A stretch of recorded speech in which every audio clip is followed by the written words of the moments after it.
Hello everyone and welcome back to Math Bold Master. আৰম্ভ কৰো আমাৰ আজিৰ সেশনটো। তো আজি কৰিম এটা প্ৰেক্টিছ সেশন।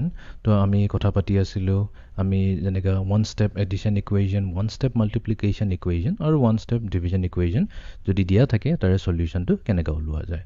তো এই টপিকবোৰৰ ওপৰতে আমি আজি কি কৰিম কেইটামান প্ৰেক্টিছ প্ৰবলেম সলভ কৰিম। তো প্ৰথম আজিৰটো হ'ব আমাৰ one step addition and subtraction equation. So let us begin. First question. Yata amak this solve the equation x minus 9 equals to 1. Itya amar main kam hobo amar jonto a x to ase a x to isolate koribo lagibo. Isolate korar meaning to etu hegol left hand side ot jodi sao left hand side ot amar ki ase x ase aru minus 9 ase. To ami isolate korar homoy etu kosa dhyan dibo lagibo je khali অকল left hand সাইডত x থাকে x বাদ দি আৰু বেলেগ একো নেথাকে। তো যেহেতু আছে আমাৰ তাত x minus 9 equals to 1 তেনেহলে এই minus 9 টো গুছাবলৈ কাৰণে আমি কি কৰিম plus 9 কৰি দিম। তো আমি জানো minus 9 আৰু plus 9 এডিটিভ ইনভাৰ্স হয়, দুটাকে যদি এড কৰি দিও 0 আহে। তো তেতিয়া 9ক আমি ইজিলি গুছাব পাৰিম লেফট হ্যান্ড সাইডৰ পৰা। এতিয়া যদি আমি plus 9 লেফট সাইডে কৰি আছো তেনেহলে ইকুৱেচনৰ মিনিং এটো হৈ যায় আমি ৰাইট সাইডেও কৰিব লাগিব। তো এতিয়া আমি পাই যাম x equals to so minus 9 plus 9 এটো তো 0 হৈ গল, এটো লিখিব নালাগে 1 plus 9 হৈ গল আমাৰ 10। তো তাৰ মানে আমাৰ x ৰ ভ্যালু হৈ যাব equals to 10। তো ইয়াতে আমি 10 টাইপ কৰি চেক কৰি লম। Okay, next question. Solve the equation 25 equals to q plus 20. Okay, তো এবাৰ এটা কাম কৰিম আমাৰ যেহেতু q টো আছে আমাৰ ৰাইট হ্যান্ড সাইডে ইকুয়াল সাইনৰ ৰাইট হ্যান্ড সাইডে আছে, আমি এটা কাম কৰিম আমি ফ্লিপ কৰিম মানে q plus 20 টো প্ৰথমতে লিখিলো equals to 25। এটো কৰিব পাৰি কাৰণ আমি যদি ডগাপলা এটা চাও যত আমি weight measure কৰো। তো ইয়াতে আমাৰ বাস্কেট আছে, এখিনি এটা বাস্কেট আছে। তো লেটস সে এটো আমাৰ স্কেলটো ব্যালেন্স হৈ আছে, এটো হৈ গল আমাৰ কাটাটো সিধা হৈ আছে।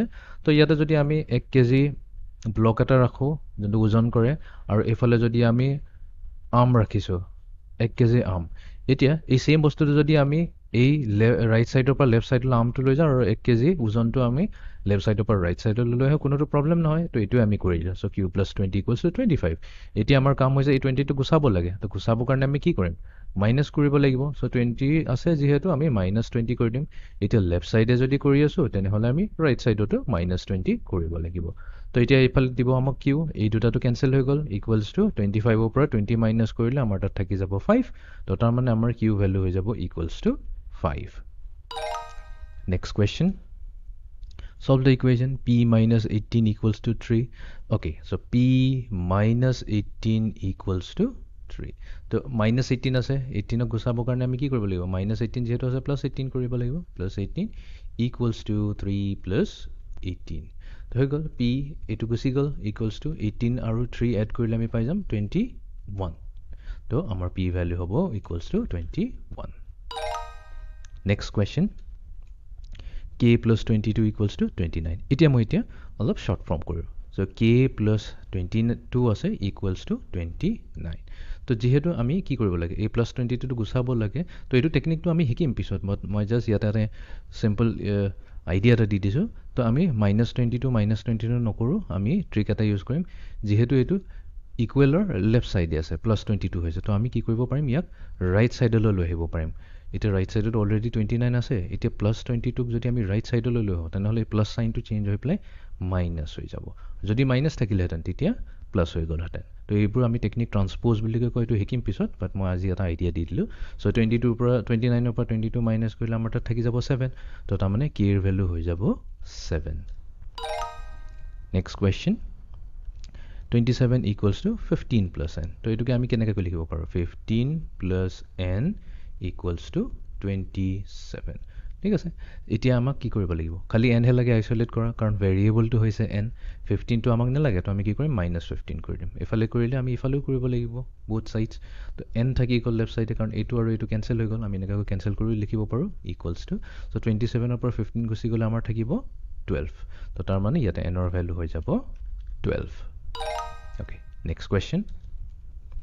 18 equals to n minus 18. Again, আমি কি কৰিম n minus 18 টো আমি লিখিম আকৌ ইফালে লেফট সাইডে আৰু 18টো লৈ যাম আমি ইটো চাইডে অ'কে তো আমাৰ তাত কি আছে n -18 আছে তো আমি কি কৰিম এই -18 গুচাবৰ কাৰণে আমি +18 কৰিম এইফালে যদি কৰিছোঁ সিফালেও কৰিব লাগিব বোথ ছাইডছ তো এইটো আৰু এইটো কেঞ্চেল হৈ গ'ল থাকিল অকল n ইফালে থাকিল আমাৰ 18 + 18 + 18 কি হৈ যায় 36 তো তাৰমানে nৰ ভেলু হৈ যাব 36 কেয়াৰফুল ইয়াতে আকৌ এনেকৈ নহয় কি বোলে n 18 আমি কেঞ্চেল কৰি 0 পাই যাওঁ বহুতৰে কেতিয়াবা দৌৰাদৌৰিত হৈ যাব পাৰে ভুল এইটো ভালদৰে কৰিব তো আমি চেক কৰি লওঁ অ'কে নেক্সট কুৱেশ্যন এইটো হৈ গ'ল আমাৰ ফাইনেল কুৱেশ্যন 17 = r + 10 তো আমি কি কৰিম r + 10 প্ৰথমতে লিখিম = 17টো ইফালে ৰাখিম তো আমি কি কৰিম -10 কৰি দিম বোথ ছাইডছ -10 এইকাৰণে কৰিছোঁ কাৰণ r ৰ লগত 10 এড হৈ আছে এই 10টো গুচাব লাগিব এইটো গুচি গ'ল থাকিল অকল r আৰু 17 - 10 হৈ গ'ল আমাৰ 7 তো তাৰমানে আমাৰ 7ৰ ভেলু r ৰ ভেলু হ'ব 7